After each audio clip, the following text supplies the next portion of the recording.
Why did you choose for us to be vegan? Mostly for health reasons, because I had a lot of digestive problems, and at the time I was told it was from animal products, meat and dairy, and so I decided to try going off them to see if it would help my stomach.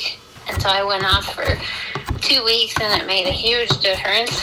Even now, I'm more likely to like my first choice is to go to like the vegetarian option on the menu before I go to anything else, just because it's more familiar to me and it's usually what I like. The main comfort food of my childhood was tapioca pudding made with orange juice. Like, you go to Nana's, you get a bottle of kombucha, and you get a bowl of orange tapioca, and that was the treat you got at Nana's house. My friends will be like, "Oh my gosh, do you remember this as a kid?" I'd be like, "No, I'd never had that before, actually. I had this thing." And there's so many things that I still like, even though I am not limited like I was anymore to any particular food. I still find myself leaning towards the things I grew up with. Like, I prefer dark chocolate over milk, and I prefer dairy-free ice cream over regular ice cream, or prefer almond milk over regular milk.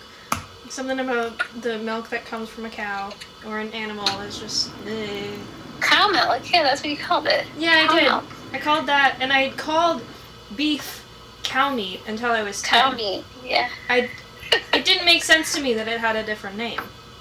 Well, you didn't even chicken. call it cow meat, you just called it cow. Is that cow? I did call it cow.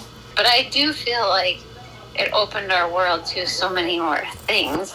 Like in a food market or like in a grocery store, I see something that I've never seen before, and my first thought is, ooh, I want to try it, not, oh, that looks gross.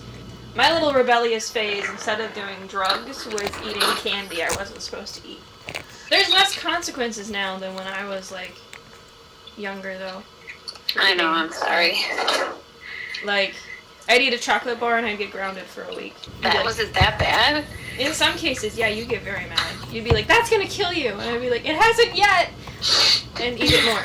It didn't stop me. I mean, I still believe that, what you eat matters, but I think the relationship you have with food is very important.